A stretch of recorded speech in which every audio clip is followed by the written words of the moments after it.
কোনো বিপদে পড়লে, যে কোনো সমস্যা হোক, যদি আপনার মনে হয় যে দেয়ালে পিঠ থেকে গেছে, কেউ কিছু করতে পারছে না আপনার জন্য, আপনি পরিপূর্ণ ইয়াকিনের সাথে, দৃঢ় বিশ্বাসের সাথে এই 4টা আমল নিয়মিত করবেন। ইনশাআল্লাহ গুলি মিস হতে পারে, আপনার দোয়া মিস হবে না। আমি এমন এক ভয়াবহ বিপদে আছি যা থেকে উত্তরণের কোনো পথ আমার সামনে খোলা নাই, এমন কোনো আমল শিখিয়ে দিবেন যে আমলের মাধ্যমে এই ভয়াবহ বিপদ থেকে আমি রক্ষা পেতে পারি? ভাইরা আমার, এই ধরনের প্রশ্ন আমাদের কাছে অহরহ আসে যে এমন বিপদে আছেন যে বিপদ থেকে আসলে রক্ষা পাওয়ার জন্য আপাত দৃষ্টিতে কোনো পথ দু চোখে দেখতে পাচ্ছেন না, এক কথা দেয়ালে পিঠ থেকে গেছে। এইরকম পরিস্থিতিতে একজন ইমানদার আল্লাহ রাব্বুল আলামিনের কাছে তার এই সমস্যাকে তুলে ধরবার জন্য কয়েকটা আমল আমরা বলতে পারি, যে আমলগুলোর মাধ্যমে আল্লাহ তাআলা ওই অসম্ভবকে তার জন্য সম্ভব করবেন ইনশাআল্লাহ। এগুলো চর্চা আমার জীবনে আমি করে দেখেছি, এগুলো প্রয়োগ করে দেখেছি, আমলগুলো করে দেখেছি। আলহামদুলিল্লাহ, যেখানে মনে হয়েছে এই সমস্যা বাহ্যিকভাবে সমাধানযোগ্যই না, আল্লাহ তাআলা সেখানটাকে অলৌকিকভাবে সমাধান করেছেন। আমার জীবন বহুবার আমি দেখেছি। এরকম 4টা আমল আছে যেগুলো আমরা কোনো বিপদে পড়লে, নারী হোক, পুরুষ হোক, পারিবারিক হোক, আর্থিক হোক, বা নিরাপত্তা সংশ্লিষ্ট হোক, যে কোনো সমস্যা হোক, যদি আপনার মনে হয় যে দেয়ালে পিঠ থেকে গেছে, কেউ কিছু করতে পারছে না আপনার জন্য, আপনি পরিপূর্ণ ইয়াকিনের সাথে, দৃঢ় বিশ্বাসের সাথে এই 4টা আমল নিয়মিত করবেন। এবং আমি বহু মানুষকে পার্সোনালি এটার পরামর্শ দিয়েছি, ওনারা আমল করেছেন, আমল করে উপকৃত হয়েছেন। এরকম বহু মানুষ আছে, বৃদ্ধ মানুষ, বাবা ক্যান্সারে আক্রান্ত হয়েছেন অনেক দেরিতে, আল্লাহ তাআলা অনেকভাবে সাহায্য করেছেন। হ্যাঁ, কখনো যদি আল্লাহ তাআলা এই আমলগুলো করার পরও আমার বিপদ দূর না করেন, তাহলে হয় আমার আমলের মধ্যে কোনো ত্রুটি ছিল, অথবা আমার এই বিপদ দূর না হওয়ার মধ্যে আমার জন্য কোনো কল্যাণ নিহিত ছিল। আল্লাহ তাআলা আমার দোয়া কবুল করে যে উপকার হতো তার চেয়ে বেটার কিছু হয়তো আমাকে দিবেন, এই ইয়াকিন একজন ইমানদারের থাকবে। সেই 4টা আমলের 1 নম্বর হলো ইস্তিগফারের আমল।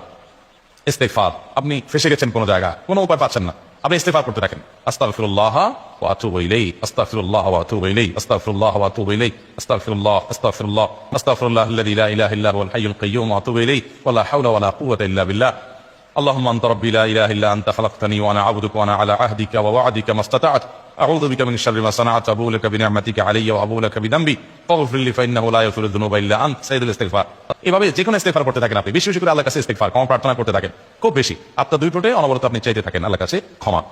এই ইস্তিগফার সম্পর্কে নবী করিম সাল্লাল্লাহু আলাইহি ওয়াসাল্লাম বলেছেন, যে ব্যক্তি ইস্তিগফারকে আঁকড়ে ধরবে, আঁকড়ে ধরা মানে কি, এটা ছাড়বে না, সে করতেই থাকবে অনবরত, টয়লেটে যাওয়ার সময়টা, ঘুমের সময়টা, খাওয়ার সময়টা বাদে, অবসর নামাজের সময়টা বাদে, সারাক্ষণ সে ইস্তিগফার করবে।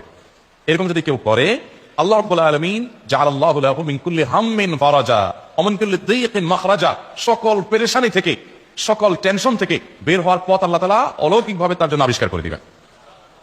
এবং আমি আমার জীবনে যেটা বলেছিলাম, বিস্তারিত বলতে চাই না, এরকম এরকম পরিস্থিতি আসছে যে চোখের সামনে কোনো আপাতত রক্ষার কোনো পথ আর খোলা নেই, এমন ভয়াবহ বিপদ, ইস্তিগফার করতে করতে এমন ভাবে আল্লাহ তাআলা সাহায্য করেছেন যে এটা কল্পনা করলেও মনে হয় যে স্বপ্নের মতো। কিভাবে এখন এই লোক এই জায়গায় আসলো আমার সাহায্যের জন্য, এই লোক এটা আমি এই জায়গায় আসার কথা না, ঠিক উনি এসে হাজির হয়ে গেলেন এবং উপকারটা, আমার সমাধানটা হয়ে গেল সমস্যা।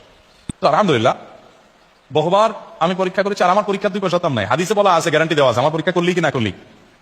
তাহলে একটা আমল হলো কি, ইস্তিগফার, সব সময়ের জন্য এটা কন্টিনিউয়াস করবেন। আমরা ইস্তিগফার সচরাচর এইভাবে অনবরত অবসর সময় করার অভ্যাস অনেকের মধ্যেই নাই, আমরা এটা চালু করবো ইনশাআল্লাহ। বিশেষ করে যখন কোনো সমস্যা হবে তখন ইস্তিগফার চলতে থাকবে মুখে অনবরত, ধীরে ধীরে মহব্বতের সাথে নিজেকে, নিজের পাপ অপরাধগুলোর কথা স্মরণ করে আল্লাহর কাছে মাফ চাইতে থাকবে, পেরেশানি দূর হবে ইনশাআল্লাহ। 1 নাম্বার 2, দুরূদ, নবী করিম সাল্লাল্লাহু আলাইহি সাল্লামের প্রতি দুরূদ পাঠ করা। এটা যদি আপনি নিয়মিত করতে থাকেন মহব্বতের সাথে, আল্লাহুম্মা সাল্লি আলা মুহাম্মাদ ওয়া আলা আলি মুহাম্মাদ কামা সাল্লাইতা আলা ইব্রাহিম ওয়া আলা আলি ইব্রাহিম ইন্নাকা হামিদুম মাজিদ, আল্লাহুম্মা বারিক আলা মুহাম্মাদ ওয়া আলা আলি মুহাম্মাদ কামা বারাকতা আলা ইব্রাহিম ওয়া আলা আলি ইব্রাহিম ইন্নাকা হামিদুম মাজিদ। আপনি একবার ছোট দুরূদ যদি পড়েন, সাল্লাল্লাহু আলাইহি ওয়াসাল্লাম, সাল্লাল্লাহু আলাইহি ওয়াসাল্লাম, আল্লাহুম্মা সাল্লি আলা মুহাম্মাদ ওয়া আলা আলি মুহাম্মাদ, শুধু এইটুকু করেন, জাযাল্লাহু আন্না মুহাম্মাদাম মা হুয়া আহলু, শুধু এইটুকু করেন। আপনি এভাবে যে কোনো দুরূদ নবী করিম সাল্লাল্লাহু আলাইহি ওয়াসাল্লাম যদি পড়েন এবং করতে থাকে অনবরত, ইস্তিগফারের পাশাপাশি দুরূদের ক্ষেত্রে নবী করিম সাল্লাল্লাহু আলাইহি ওয়াসাল্লাম বলেছেন যে এইটা তোমার জন্য যথেষ্ট হয়ে যাবে। তুমি যে আল্লাহর কাছে আর কোনো দোয়া করতে না পারো, শুধু দুরূদটা পড়ো, তোমার সব পেয়ে যাবে, কিচ্ছু লাগবে না। এক সাহাবী বলছেন, রাসূলুল্লাহ, আমার দোয়ার মধ্যে দুরূদ কত % রাখবো? আমি তো আমার অনেক কিছু আল্লাহর কাছে চাইবো, দুরূদ মানে তো নবীজির জন্য দোয়া, মানে আমার জন্য তো আমি দোয়া করবো, আপনার জন্য দোয়া কত % করবো? 1/3, 1/4, তারপরে হাফ, এবার বিভিন্ন পার্সেন্টেজ বলছিলেন তিনি। নবী করিম সাল্লাল্লাহু আলাইহি ওয়াসাল্লাম বলেছেন যে হ্যাঁ, এর বেশি করতে পারলে আরো ভালো, আরো ভালো। ভদ্রলোক এর বেশি, ওই সাহাবী রাদিয়াল্লাহু তাআলা আনহু, তিনি এর বেশি বাড়াতে একটা পর্যায়ে বলছেন যে আমি সব দোয়া আপনার জন্য করি।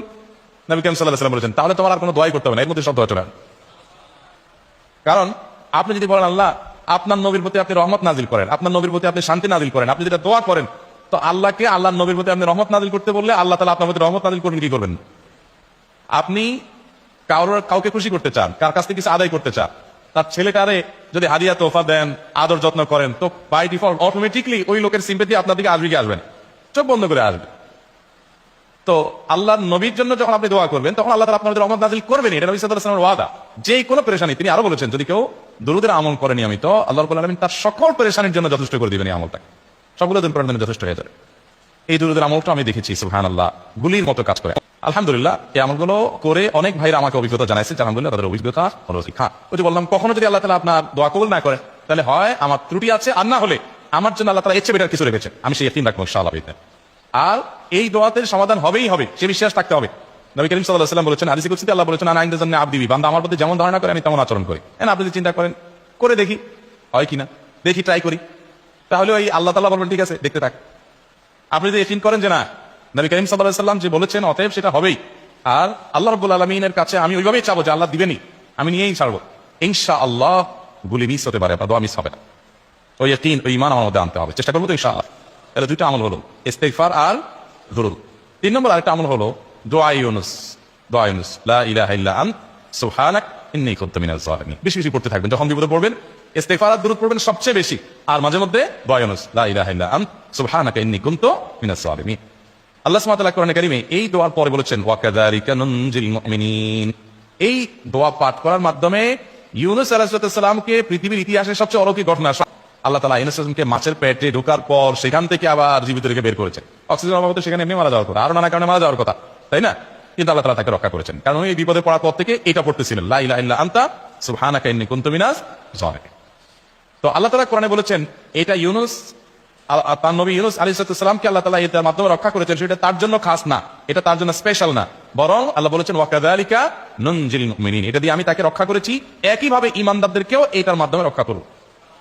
এটা বড় অস্ত্র পেয়ে গেলাম, দোয়া ইউনুস বেশি বেশি করবো ইনশাআল্লাহ, লা ইলাহা ইল্লা আনতা সুবহানাকা ইন্নী। আমার দেশে আবার দেখা যায় বিপদ হয়ে গেলে তখন হুজুর মানা করে যে ভাই আপনারা সবাই মিলে এটা 1 লাখ বার পড়ে দেন, 100 লাখ বার পড়ে দেন, টাকা দিমো আপনারা পড়ে দেন। আপনারটা আপনি পড়বেন ভাই, হুজুরদের কাছে দোয়া চান সমস্যা নাই, আর হুজুরদেরকে হাঁটাইয়া টাকা দিবেন করে, এমনি টাকা দিবেন না দিয়া। আর এই দোয়া নিজে নিজে করতে থাকবেন। ইউনুস আলাইহিস সালাম ওই সময় কি লোকটি করছিলেন যে ভাই আপনারা সবাই দোয়া ইউনুস পড়েন, আমি গেলাম, আমি মাছের পেটে গেলাম, আপনারা বসেন সবাই দোয়া ইউনুস পড়া দেন, করছেন উনি? ওনাটা অনেক করছেন, তো আপনারটা আপনি শুরু করবেন দোয়া ইউনুস না। 4 নম্বর আমল হলো ইয়া যাল জালালি ওয়াল ইকরাম, এটা বেশি করে পাঠ করবেন। নবী করিম সাল্লাল্লাহু আলাইহি ওয়াসাল্লাম বলেছেন, আলিযু বিয়া যাল জালালি ওয়াল ইকরাম, ইয়া যাল জালালি ওয়াল ইকরাম, এইটাকে তোমরা আঁকড়ে ধরবে। ইয়া যাল জালালি ওয়াল ইকরাম মানে কি? এটা আল্লাহকে ডাকা, আর কিছু না। এবং হাদিসে বর্ণিত দোয়া, এটা মাসনুন দোয়া। ইয়া যাল জালালি ওয়াল ইকরাম মানে হে মহা ক্ষমতার অধিকারী, প্রতাপশালী এবং সম্মানের মালিক।